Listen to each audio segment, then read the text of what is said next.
Hey guys, and welcome back for another content of Ragnarok M Classic. And in this video, we are going for an update of my character. It's already day 61 of the server and also a wizard since day 1. Right now, our class is a top tier meta because of how strong the master skill is. But I am not encouraging most players to switch to this class since you need a lot of investment for this build to work. The first is the master skill itself.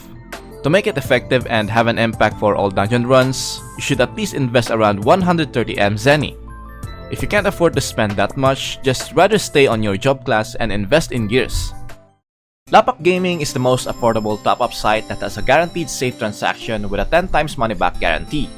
They have a lot of games that you can top up discounted prices here like Mobile Legends, Ragnarok Origin, and of course the Ragnarok M Classic. For example is this Warlock that costs only 1,573 pesos in the Lapakgaming, while if you are buying it in-game, it may cost around 1,796. That's a more than 200 peso discount. Then from here, enter your character UID that is located on your in-game profile, and they have a special discount of up to 1,500 pesos on Ragnarok M Classic. Just type ROMCL1GHT on the promo code, click the use promo to get your special discount, and then complete the payment process by clicking the buy now. That's easy, and you will get the product that you have purchased instantly after the payment is complete. So what are you waiting for? Click my link in the description and on the comment section, then top up now. Thanks for listening, and let's get back to the video. Also, the gears of Warlocks in exchange right now is getting higher. And the worst part is some of them are snapping, so you may not get the gears that easily. As for me, I've already invested some of my gears, especially the main ones. That's why I didn't have a problem with it. Right now, both of my gears are upgraded to Star and slotted my Robe of Cast with Moonak Star for more ignore MDef. My next goal would be creating a slot for my weapon and insert the Firebird Cheery that I got from the Nolan pools. So this time, we will pump up some more ignore MDef because we are now in the late game. And most of us are running the Warrior or Brave instances that really needs a high ignore MDef. I also now have the Evil Hat that is very essential for the Ghost Warlock build because of the stat it gives and also has a slot. That is why the price, as I recall, is just 3 million and now it's on the 6 million. Good thing I only loot this blueprint on the Chaotic Invasion. But the problem here is the materials it needs for crafting because here, you need a lot of expensive materials just like the Unreal Bone and Ice Crystal Glaze. But you can see here I already collected 7 pieces of ice crystals and will farm the other in the future. And also I upgraded my Eye of Dullahan to tier 4 now to add another 10% magic attack when refined to +10. And then in my adventure handbook, we now have 520 magic attacks deposited for which really helps a lot to boost our damage. I also started slowly getting the defensive stats that are fairly cheap like HP, Def and MDef as we are getting to the endgame. Now for my stat overview, I have 6,800 plus magic attack which is just fair enough and a 118k HP.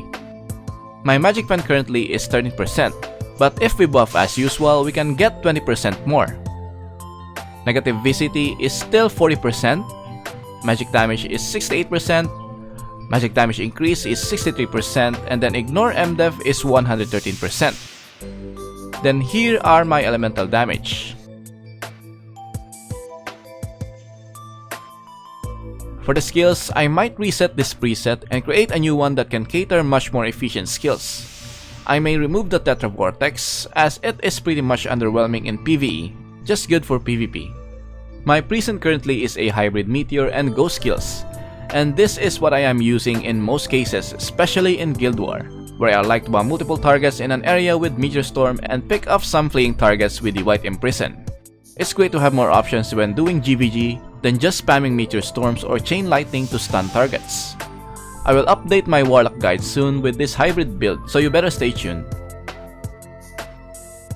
On my Aesir Monument, I already have 301,000 contributions and 584 gold medals. Then here are my stats. For the complete Aesir Monument, I will also include it on my next Warlock video. For the Guild Prayer, I still have low numbers as I am just slowly praying this one. Now, if you would ask me why I have Combat Blessing when it is only for P attack characters, it is because I want to invest in a physical job class too. And I want to switch to either Rune Knight, Ranger, or Shadow Chaser, as I like this class's playstyle. Then for the Blessing of Goddess, on the attack cards, the Ignore MDef and MPen are already maxed out. Then going for Magic Attack first, and then Refine Magic Attack. For the defense are these cards.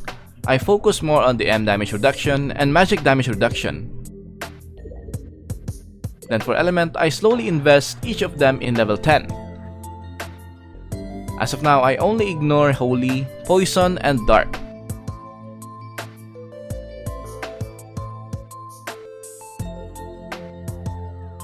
On my memory, I invested most on the weapon and accessories because I still haven't got a purple memory for my armors.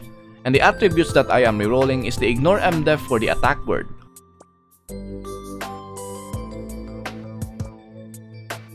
I balance leveling all the memory so I can use my resources in a more efficient manner.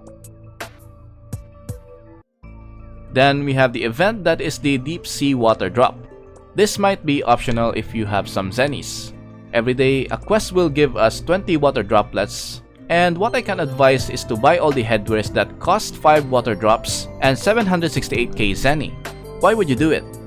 It is because of the deposit stat it gives, especially with this attack and magic attack +4 that is really beneficial for the Rune Knights and Instant/Royal Guard build for only 768k. And this is only limited time events, so you better not miss it. And lastly is this limited skin. Honestly, I really like the aesthetic of the Nibelian Star and the special attack that summons a celestial spirit to slash onto the enemies. And also the Firmament Horn, which is nostalgic to my Ranger way back Eternal Love and Midnight Party server. I always choose to wear this headgear. Sadly, my character at the moment is a magic type class that cannot benefit from these limited skins. That is why I want to have a main physical type class. As I've mentioned earlier, Rune Knight, Ranger, or Shadow Chasers are my go-to if I ever make a physical type class, as I've heard recently that they are going to release the extended job classes, and the first one would be the Supernovice. And to prepare for these classes, I need to have a physical attack investment, as I want to try the Gunslinger and the Shuriken type Ninja. And then for the off-topic, for those players who are messaging me in-game, apologies if I can't respond due to some activities. I can't cater to all of you. I created this channel and upload my guides so you can just watch here and have a reference for your character. I really respond to these messages, but some of them are just asking me in-game the same thing I've put on the videos. It's quite tiring to go all over again. That is why I stopped responding to all of you who are messaging me. So guys, if you have some questions, just comment here on my videos and I will try to answer all of them. If you find this video helpful, then please leave a like. Also subscribe to support my channel. As always, thank you for watching, stay safe and have an awesome day. Lights out.